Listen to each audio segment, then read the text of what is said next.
Ryan Reynolds here from Mint Mobile with a message for everyone paying big wireless way too much. Please, for the love of everything good in this world, stop. With Mint, you can get premium wireless for just $15 a month. Of course, if you enjoy overpaying, no judgments, but that's weird. Okay, one judgment. Anyway, give it a try at mintmobile.com/switch. Upfront payment of $45 for 3-month plan, equivalent to $15 per month required. Intro rate first 3 months only, then full price plan options available. Taxes and fees extra. See full terms at mintmobile.com. Today on CityCast Philly, it's our weekly politics episode. I'm sitting down with Lauren Vitas, government relations professional and CityCast Philly politics contributor here at the Filler Club. We're talking about the upcoming Democratic primary race for district attorney between incumbent Larry Krasner and former Judge Patrick Dugan. It's Wednesday, March 12th. I'm Trinae Nuri, and here's what Philly's talking about.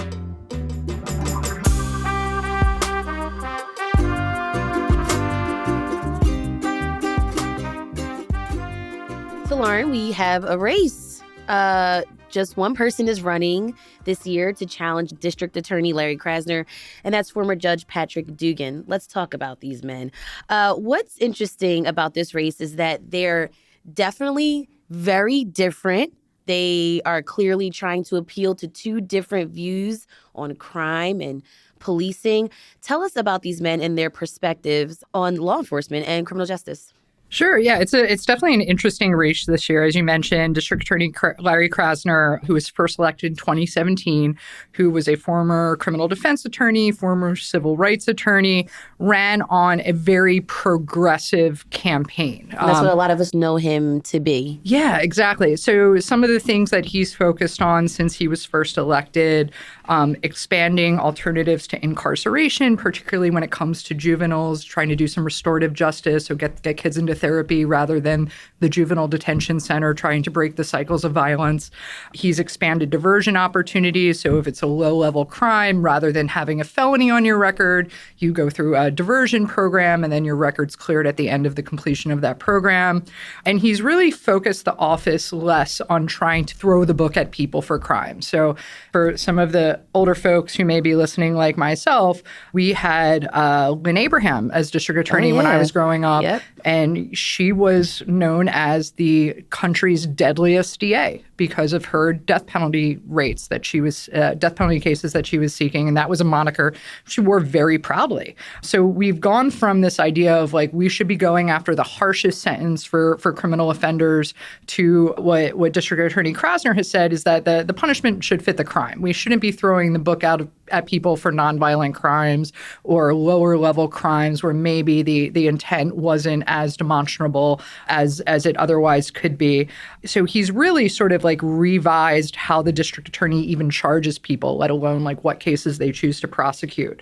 Another big thing that he's been working on and has announced that he plans to continue to work on is this idea of bail reform. So when someone is arrested for a crime, they haven't gone to trial, they haven't been convicted, but because they can't afford bail, they sit in jail for months on end awaiting their trial date. And for years, we've seen like mothers impacted by this.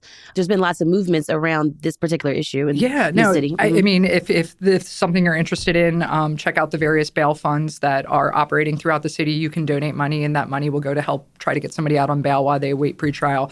So as you mentioned, mothers with kids, and now they're separated from the kids, or people who they lose their job, their source of employment, their homes because they can't afford in what is often cases not very high bail, but for people who are living in poverty or people who don't have the access to resources, it becomes this insurmountable debt that takes their freedom while they await the actual trial to see if they were guilty, found guilty or innocent of the crime. So these are all things that District Attorney Krasner has focused on in his last couple of terms. He's also made a point of going after what he believes are wrongfully convicted cases. So under his leadership of the office, I think they've had somewhere around 17 exonerations. So people who were found guilty of a crime, and then later the case was reviewed and turned out there was evidence to support their innocence, and they were essentially, freed and exonerated from that crime. So this is the sort of progressive district attorney that we've seen come in, and it's interesting because the murder rate has dropped dropped in Philadelphia since Krasner was elected. Violent crime is down overall. And so this is something that, Krasner is running on, saying, see, like, these policies work. These policies are what we need to reduce crime. It's not about being harsh. It's about working within the system to reform it. And then you have enter Pat Dugan, who is running against him. And Pat Dugan says, well, the district attorney's policies have nothing to do with this reduction in crime. It's completely separate. And he is running on we're going to continue to do the good stuff, but also we need to be tougher on violent criminals. We need to be tougher on retail theft. He is running a district attorney's race where he has positioned himself as the pro-business, pro-resident candidate. I want businesses to move here. He points to the Wawa in Center City closing down, the Macy's leaving, and he points to Krasner's policies around sort of low-level nonviolent crimes as driving people and businesses out of the city. Pat Dugan, who previously served as a municipal court judge, has received some limited support. It appears that he will probably get the support of the Democratic City Committee Party, and the building trades have come out in support of Pat Dugan because the building trades position is we need people and businesses moving to Philly so that buildings are going up so that our employees work. So that's where Pat Dugan has really kind of entered in a contrast to some of the work that Krasner has done. Let's go and talk about that support. The Democratic Party has been split on these two candidates, right? So it looks like Council President Kenyatta Johnson is supporting Krasner. And like you just mentioned, Dugan's getting support from building trades councils and the unions. What's the political backstory? Why is there a split? Yeah, I mean, I think it comes down to just sort of the general divide in Democratic Party leadership. On one hand, you have a Democratic City Committee that is very pro-union, pro-labor, pro-trades. That is something I think you saw with the election of Councilmember Jim Harity, who ran for city council with the support of city committee as a pro-union guy. On the other hand, you have many representatives and ward leaders of city committee who have lived in neighborhoods that have been devastated by over-policing, violent crime, gun violence, things like that, who've had family members who have not been able to make bail and have been very supportive of the progressive policies that Larry Krasner has put in place. Because this is real issues that are impacting people. They feel it. They see it. Absolutely, absolutely. So I think the divide really stems maybe from the perspective of the individual, how your lived experience has really interacted with the role of district attorney in Philadelphia, and I think that's where the divide comes from. Krasner is obviously the incumbent. Can you kind of take us down memory lane of what it's been like since he's been in office? So he has been somewhat of a controversial figure, I think less so in Philadelphia and more so for folks outside of Philadelphia looking in. Like in Harrisburg, right? In Harrisburg, just even statewide, state elected officials who want to see violent crime prosecuted at the strictest terms, who want to return to kind of a punitive justice system.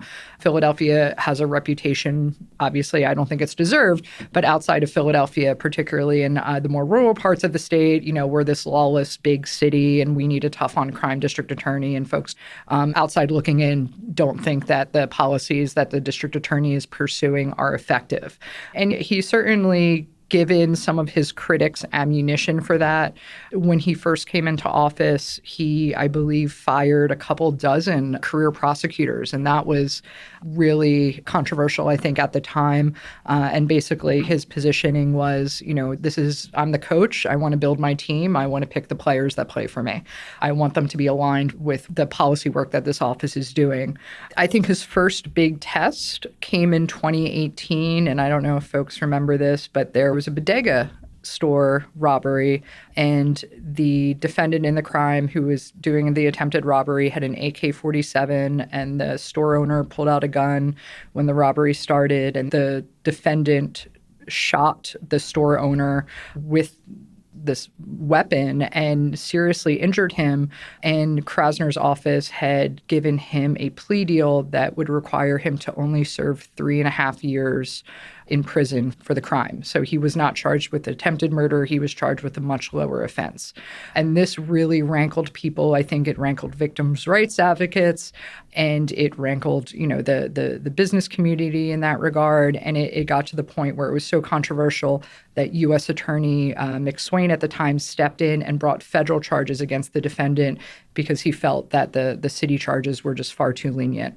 And so that's something that Pat Dugan's brought up in this cycle, that he is not for victims, that he's not tough on crime, and he's pointed to that. But at the same time, though, Pat Dugan on his website, it says low-level first-time offenders will have a second chance. By entering diversionary programs, they can avoid convictions and jail time, focusing instead on rehabilitation and community support. So I think Pat Dugan's campaign is, we're going to keep all the great stuff Larry's doing, but we're also going to do more. Okay. So I think he understands that a wholesale repudiation of the policies that Krasner's put in effect probably won't be popular, particularly around the communities that have seen higher incarceration rates, have seen over-policing. He's going to need those communities' support in order to win the citywide election. So I think he's trying to kind of thread the needle by saying, like, all the great stuff that Krasner's doing that makes sense we'll keep. But we're also going to go after shoplifters and quality of life crimes and those sort of low-level crimes that are driving people out of the city. We've got more after this break.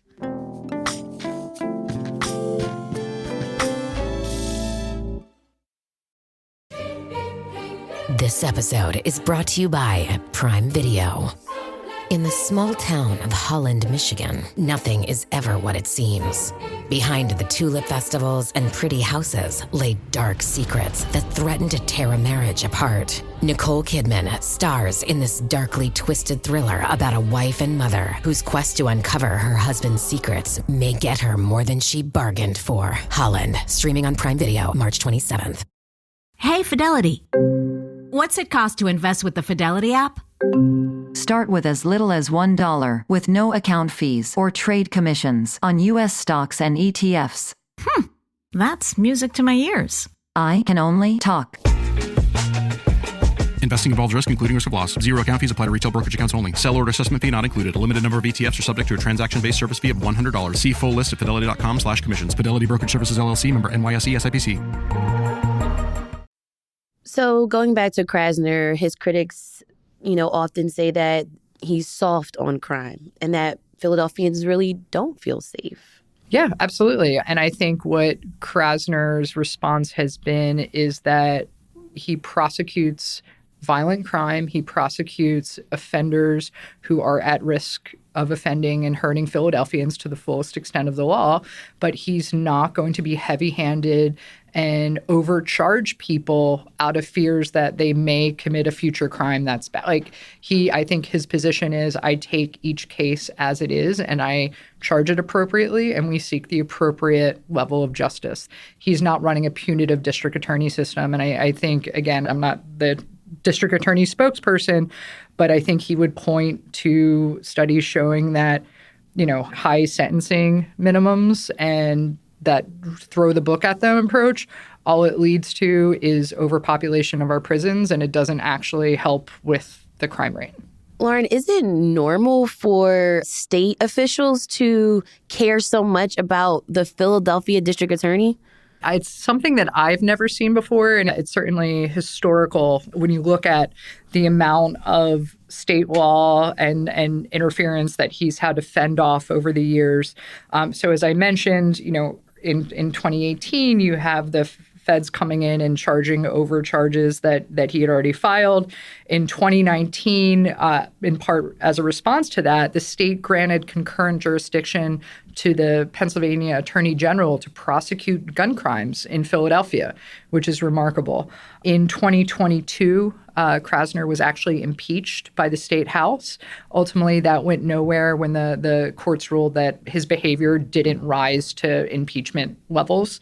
And really, the behavior that they're talking about was his discretion as district attorney that the state did not agree with. House Republicans did not agree with it. And most recently, in 2024, there was a law passed which directed once again, the Pennsylvania Attorney General, which is the top lawyer for the state, to appoint a special prosecutor in Philadelphia to prosecute crimes that occurred on the SEPTA transit system. Right. So I think there's this perception out there that he's not prosecuting these crimes, so the Republicans have to step in and make sure there's someone there to prosecute them. And I think Krasner's response is like, someone's arrested and charges are brought, we're going to prosecute it. But it's the perception versus the reality that I think he's battling with. You just mentioned Republicans. Republicans are not putting forward a candidate. Why? Because I think they understand it would probably be a Sisyphean task that would go nowhere. They have put up candidates over the last 2 cycles, most recently Chuck Peruto, who's a pretty well-known defense attorney here in Philadelphia. And to put it kindly, for Mr. Peruto, he got absolutely smoked in the general election. And I think he would admit that. In fact, they asked him what would he have done differently next time around. And I think his answer was, I would not have run. So even with sort of like the right lurch that the city has taken, you know, particularly with the current national climate, I think it would be a very difficult task for a Republican who's already facing a 6-to-1 registration deficit to be able to overcome that. Bringing this out a bit, why is the Philadelphia District Attorney's race so important to the city at this moment? At this moment, I think when you look at what's happening federally, particularly as it relates to, I think the issue that is most pertinent tying the district attorney's race in is the immigration enforcement ramp up that we're seeing. And we talked about this a little bit the last time I was on. You know, the district attorney has obviously an integral role to play in the criminal justice system. Immigrant populations have a role in the criminal justice system, whether immigrants are victims, witnesses, or the accused defendants. And so how the district attorney, their positioning, their policies related to the immigration enforcement, I think are going to play a big role moving forward. If immigrants who are victims of crime don't feel confident that they can file a complaint, call the police, go through the criminal justice system, and that they're somehow going to get reported to ICE because they are undocumented, you're going to see fewer crimes reported, fewer victims coming forward. So I do think that from a federal standpoint, that is going to be a major issue here in Philadelphia, particularly as a declared sanctuary city. We did talk a little bit about some criticisms that Krasner has gone through. There's a civil trial playing out right now that's very relevant to this race. Krasner, of course, was a former defense attorney, which you mentioned. And when he came into office, he fired, like you mentioned, a ton of prosecutors, right, who he thought were too aggressive, even unethical. And now in a civil case, Krasner said that the prosecutor's conduct in trying to secure a murder conviction was egregious. The former prosecutor's lawyer said Krasner may have inappropriately sought to overturn this murder case. Is this an example of what his critics point to about Krasner's approach to criminal justice?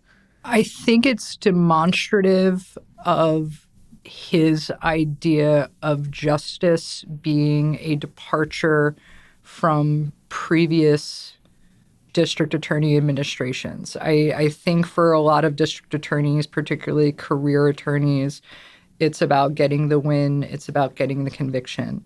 And I think Krasner's position is that justice is the truth coming out, and whether someone is guilty and being convicted, they should be convicted. If they're innocent, they should be set free. And I think that there's a lot of defensiveness because for many of those cases where their exonerations happen, I'm sure the district attorneys were confident that they were doing justice and they were convicting the right person based on the weight of evidence.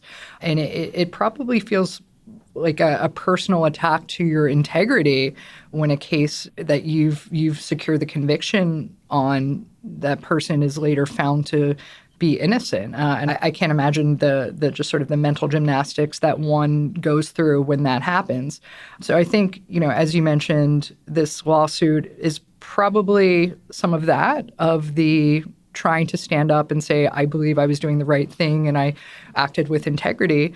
And it's also, you know, involves a person that ran to unseat the district attorney as the Republican candidate 8 years ago. So there's probably a little smarting politically as well. So it's interesting because for many of the folks, we focus, on the impact on the defendants, the impact on the victims, but these cases obviously have a big mental impact on the people prosecuting and defending them as well. How close is this election going to be? Oh, man. If I were a betting woman, I would have placed $20 on the Philadelphia Eagles back in August.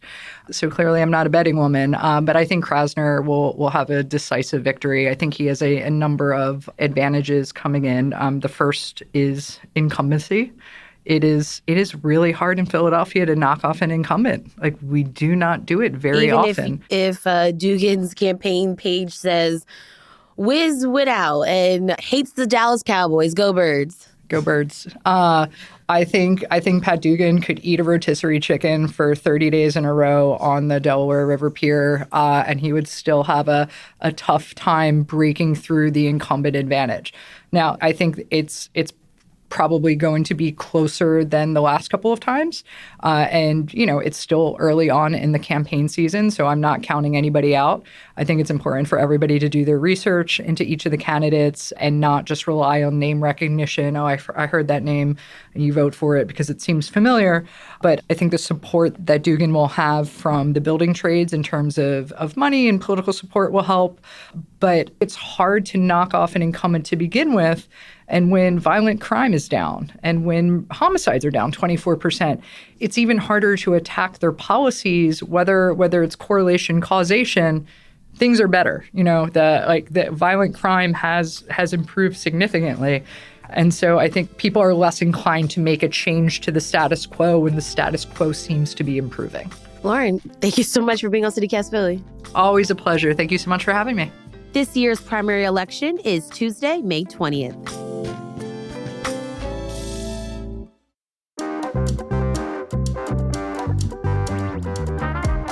That's all for today here on CityCast Philly. If you enjoyed this episode about the race for district attorney, tell a friend and make sure you're registered to vote. Rate the show, leave us a review, and hit that subscribe button. Be sure to sign up for our morning newsletter, Hey Philly, to learn more about what else Philly's talking about. We'll be back tomorrow morning with more news from around the city. Bye.